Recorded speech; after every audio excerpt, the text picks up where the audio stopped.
dans l'atelier. Alors aujourd'hui, journée un peu spéciale puisque là c'est pour répondre à l'ultimate défi lancé par Mich concernant la fabrication d'un objet décoratif. Alors pour ce défi, il y a 3 règles. La première, c'est qu'on n'utilise qu'une seule matière pour la réaliser. La deuxième, c'est que ce soit en lien du Covid-19. Et la troisième, que ce soit avec des matériaux de récup qui se trouvent dans l'atelier. Donc alors c'est parti, on commence la réalisation. Alors pour cela, je vais utiliser des tiges de 6 mm que j'ai récupérées d'une ancienne création, une chute de tôle et peut-être un morceau de fer plat. Alors je commence à couper un morceau de tige de 6 mm en deux.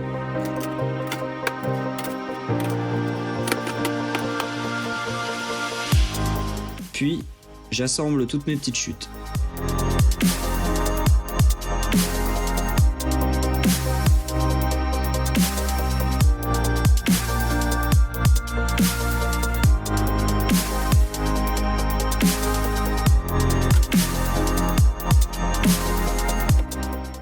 Alors je sais, c'est un peu long, mais j'ai un peu galéré à bien les disposer, que tout soit bien droit et surtout que ça tienne bien et que ça reste bien en place pendant que je vais les souder.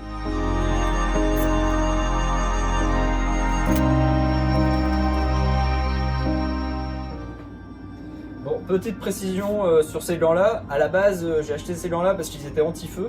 Et justement, là où des gros gants de soudeur en croûte de cuir, le problème c'est que j'ai l'impression qu'on a vraiment du mal à être précis avec les gants. J'ai acheté ces gants-là parce qu'ils sont vachement fins et ils tiennent vraiment bien la chaleur. Je peux vraiment prendre des pièces ultra chaudes, je touche rien du tout.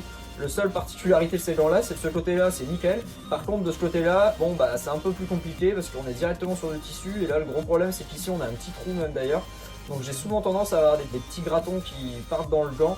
Bon, c'est un peu chiant. Je vais bientôt essayer de les changer. Là, je vais essayer d'en trouver des nouveaux gants un peu sympas. Et si vous en avez à me conseiller, franchement, ça me ferait vraiment plaisir parce que je recherche des gants super fins, qu'on puisse vraiment travailler très finement avec et qui protègent bien de la chaleur.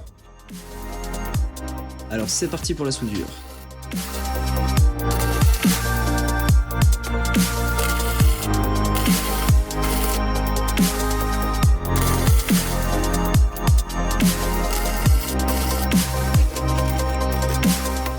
Après avoir retourné ma pièce, je dispose d'autres chutes de métal.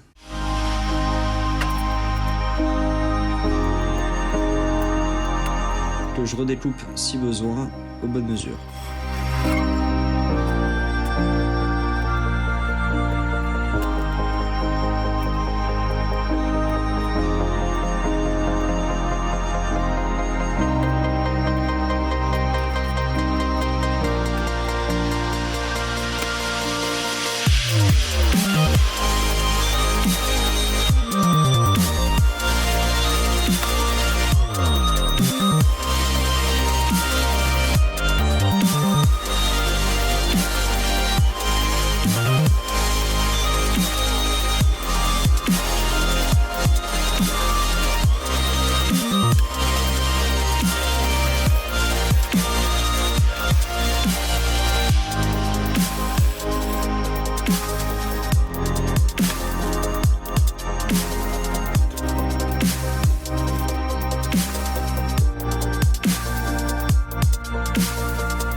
Alors là, j'ai récupéré un petit morceau de tôle en triangle que je vais bien redécouper proprement.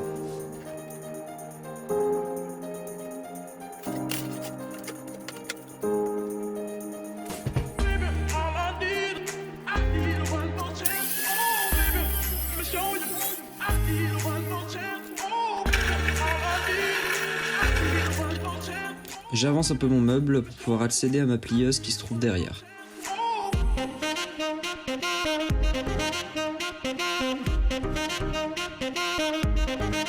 Et je sors mes petits hachés afin de pouvoir bien la bloquer. Je trace une belle perpendiculaire dans mon triangle.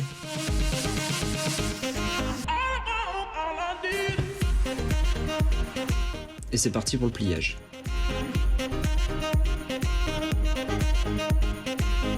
Je le soude à ma structure et cela va me permettre de faire mon accroche. Je découpe 2 petits morceaux de tige de 6 mm afin de pouvoir faire les 2 petits pieds du bas.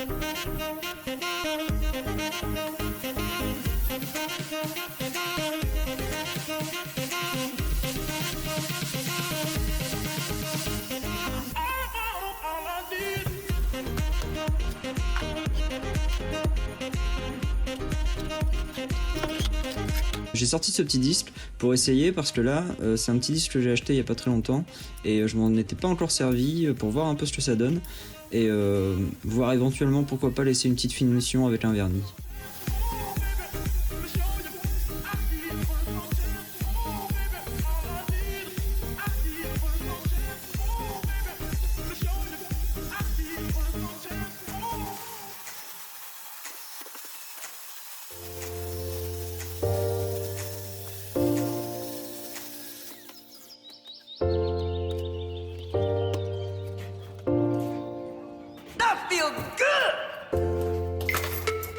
Et ben le résultat il est plutôt pas mal avec ce petit disque là.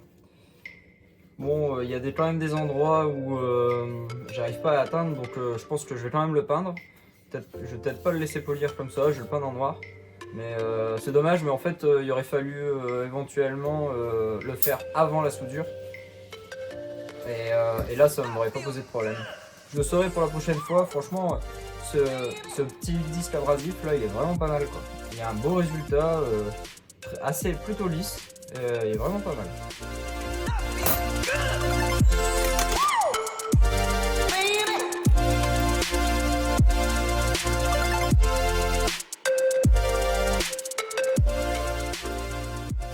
Là, je prends mon morceau de tôle et j'y repère 4 carrés identiques.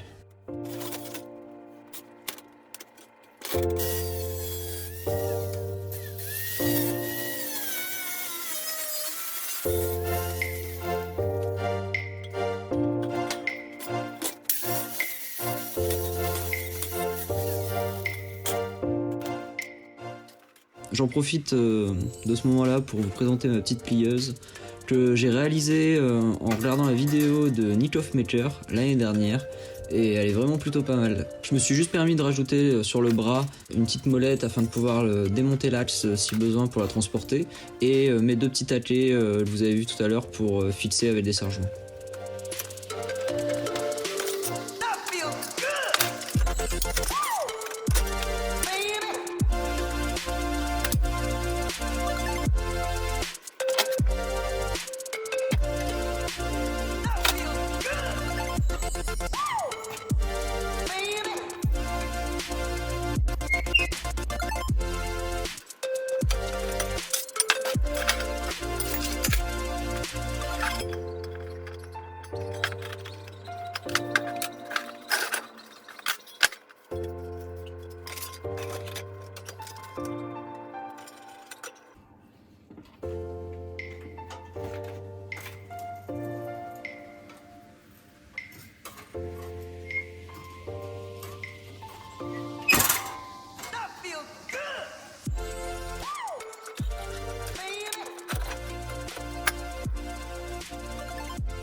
Oui, alors vu que je soude au no gaz, je préfère quand même mettre un petit peu de bombe anti-grattant. Et c'est pour ça aussi que je n'ai pas de buse au bout de ma torche mille. Au moins ça me permet d'avoir un bon visuel sur ce que je fais.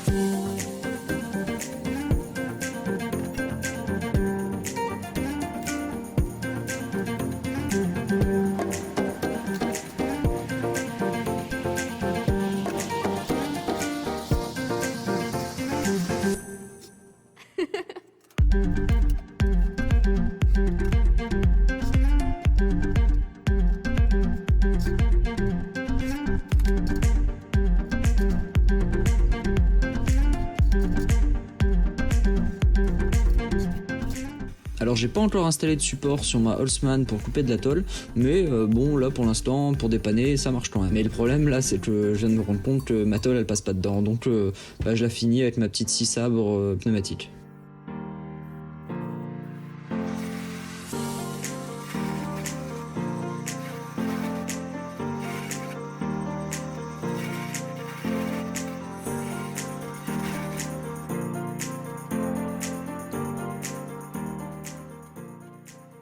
De retour à la plieuse, je vais replier les 4 côtés de ma tôle afin de pouvoir faire le fond de mon cube.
Je positionne mon fond bien au fond.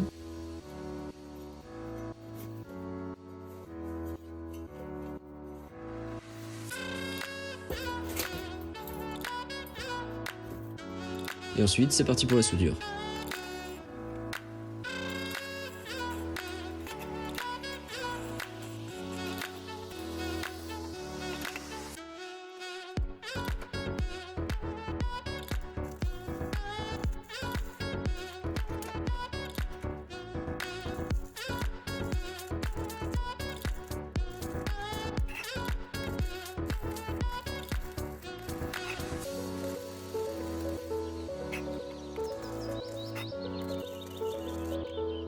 Bon, au mid no gaz, c'est pas facile, mais bon, en prenant son temps, on y arrive.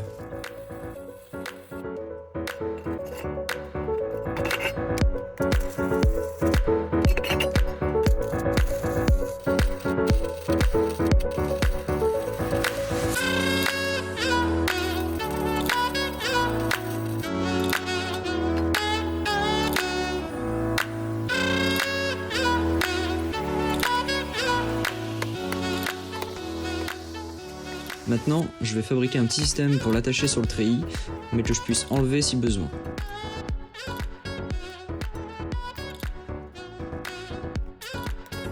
Pour cela, je vais souder 2 écrous sur le treillis et 2 clous sur le cube.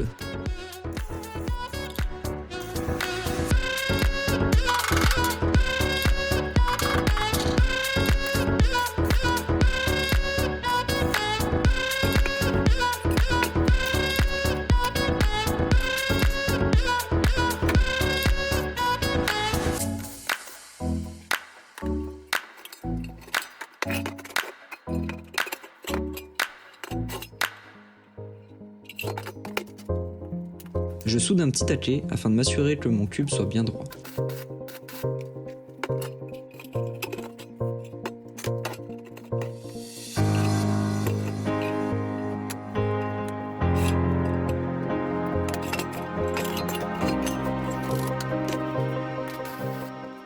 Je donne un dernier coup de polish avant de passer à la peinture.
Faudrait vraiment que je trouve un système afin d'accélérer le temps de séchage.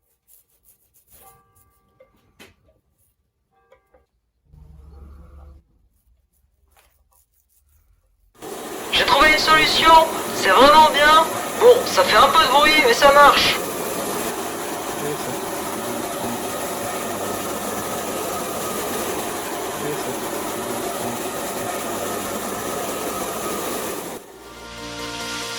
Et c'est reparti pour la deuxième couche.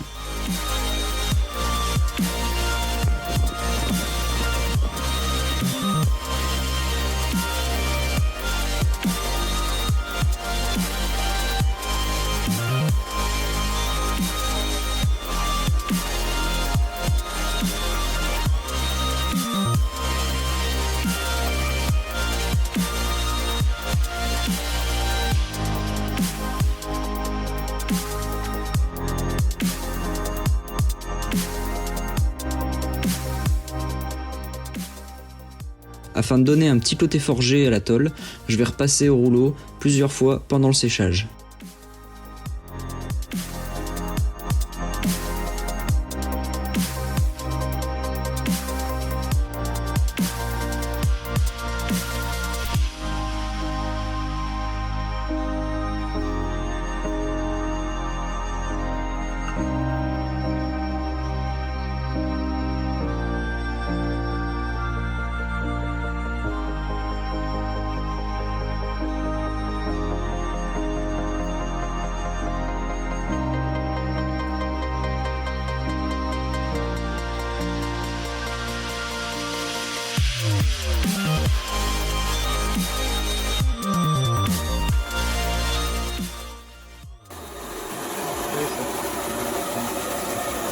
Et on finit avec un petit coup de séchage.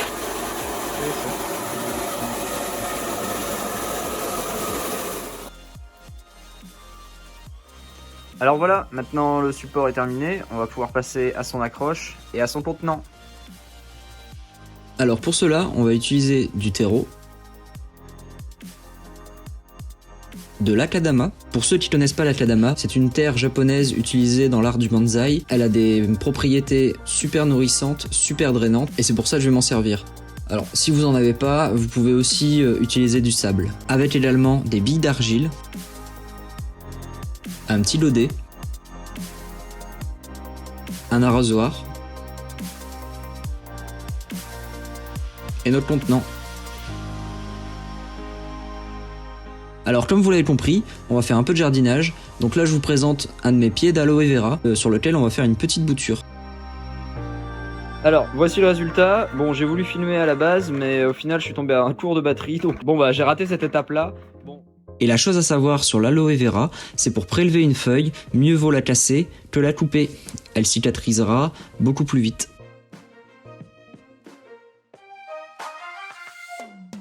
Bon, voici le résultat. Donc, pour faire un petit résumé, alors j'ai commencé par mettre les billes d'argile au fond afin qu'il y ait une bonne réserve d'eau au fond et qu'il n'y ait pas de souci d'évaporation d'eau. Et ensuite j'ai fait un mélange avec le terreau et la terre d'Akadama. Donc en fait la terre d'Akadama, bon, elle est utilisée essentiellement en bonsaï, mais si vous n'en avez pas, vous utilisez du sable. Ça permet de créer une terre qui est propice au développement des racines pour la bouture. Donc voilà, et ensuite bien l'arroser et c'est parti. Il ne me reste plus qu'à passer à l'étape de la fixation.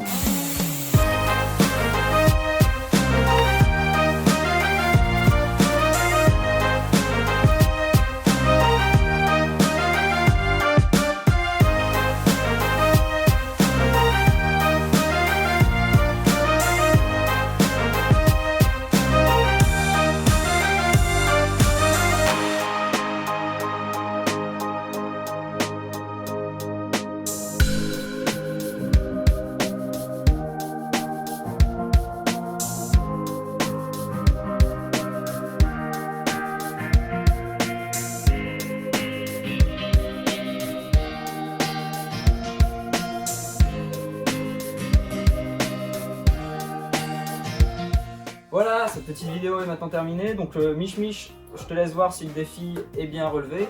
Et pour ma part, donc j'ai utilisé qu'un seul et même matériau, l'acier. Alors le lien avec le Covid-19, c'est que là, vu les temps qui courent, vaut mieux pas courir à la pharmacie, chercher de la biafine ou des Doliprane. Et l'avantage alors d'avoir ce petit pied d'aloe vera là directement dans son atelier, c'est que si vous vous griffez, vous vous irritez ou alors vous vous brûlez avec du graton ou en prenant une pièce avec les mains super chaudes, etc., vous pouvez immédiatement venir couper une branche d'aloe vera, l'étaler sur la zone brûlée ou sur l'irritation et ça calme quasiment instantanément la douleur. Et l'avantage là, c'est d'en avoir directement sous la main.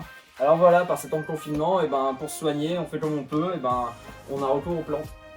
Et voilà, et donc la dernière, vous avez pu le remarquer, donc il est fait entièrement à base de récup qui se trouve là dans l'atelier et puis un petit bout de tôle plié à la plieuse et puis voilà le résultat. Et il ne me reste plus qu'à dire merci à Mich d'avoir lancé par ces temps de confinement là ce petit défi.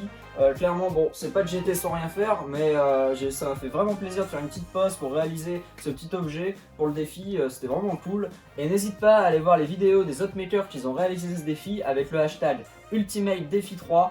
Alors maintenant, n'hésite pas à t'abonner à la chaîne en cliquant sur le lien à droite à la fin de la vidéo. Et maintenant, il ne me reste plus qu'à vous dire bon week-end, bon confinement, bon bricolage et à bientôt.